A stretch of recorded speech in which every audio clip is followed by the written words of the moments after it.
प्रधानमंत्री नरेंद्र मोदी आज रविवार 30 जुलाई को मन की बात कार्यक्रम के जरिए देशवासियों से संवाद किए। मन की बात कार्यक्रम का ये 103वां एपिसोड था।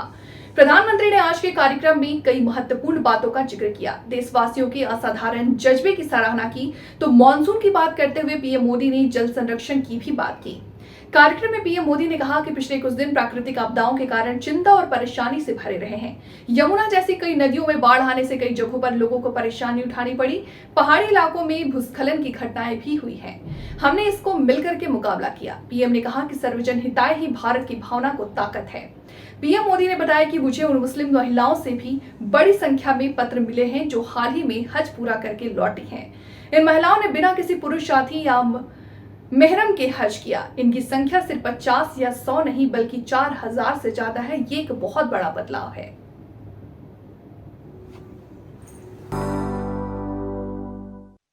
मेरे प्यारे देशवासियों, नमस्कार।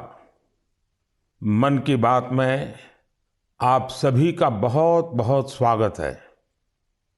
जुलाई का महीना यानी मॉनसून का महीना, बारिश का महीना, बीते कुछ दिन प्राकृतिक आपदाओं के कारण चिंता और परेशानी से भरे रहे हैं। यमुना समेत कई नदियों में बाढ़ से कई इलाकों में लोगों को तकलीफ उठानी पड़ी है। पहाड़ी इलाकों में भूस्खलन की घटनाएं भी हुई हैं। इसी दौरान देश के पश्चिमी हिस्से में कुछ समय पूर्व गुजरात के इलाकों में बिपरजॉय साइक्लोन भी आया। लेकिन साथियों, इन आपदाओं के बीच हम सब देशवासियों ने फिर दिखाया है कि सामूहिक प्रयास की ताकत क्या होती है। स्थानीय लोगों ने, हमारे एनडीआरएफ के जवानों ने, स्थानीय प्रशासन के लोगों ने दिन रात लगाकर ऐसी आपदाओं का मुकाबला किया है। किसी भी आपदा से निपटने में हमारे सामर्थ्य और संसाधनों की भूमिका बड़ी होती है, लेकिन इसके साथ ही हमारी संवेदनशीलता और एक दूसरे का हाथ थामने की भावना उतनी ही अहम होती है।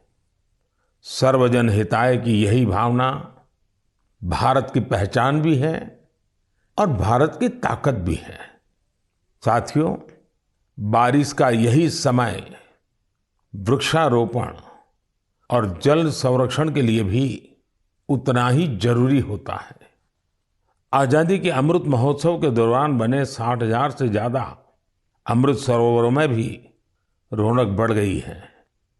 अभी 50,000 से ज्यादा अमृत सरोवरों को बनाने का काम चल भी रहा है।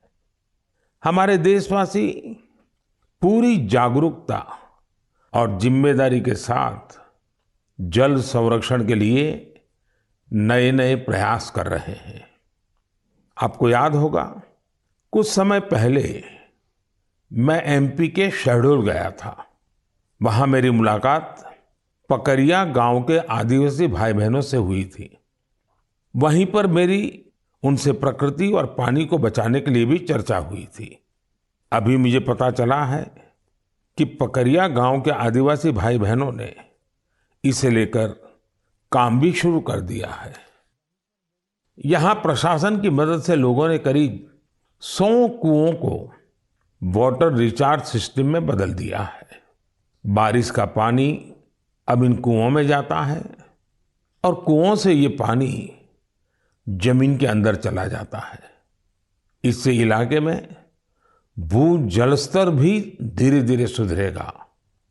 अब सभी गांव वालों ने पूरे क्षेत्र के करीब करीब 800 कुएं को रिचार्ज के लिए उपयोग में लाने का लक्ष्य बनाया है। ऐसी ही एक उत्साहवर्धक खबर यूपी से आई है। कुछ दिन पहले उत्तर प्रदेश में एक दिन में 30 करोड़ पेड़ लगाने का रिकॉर्ड बनाया गया है। इस अभियान की शुरुआत राज्य सरकार ने की, उसे पूरा वहां के लोगों ने किया। ऐसे प्रयास जन भागीदारी के साथ साथ जन जागरण के भी बड़े उदाहरण हैं।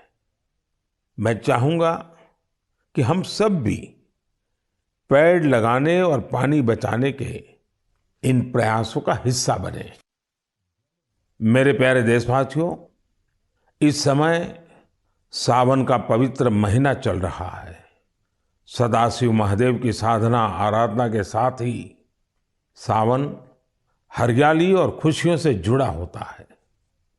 इसलिए सावन का आध्यात्मिक के साथ ही सांस्कृतिक दृष्टिकोण से भी बहुत महत्व रहा है।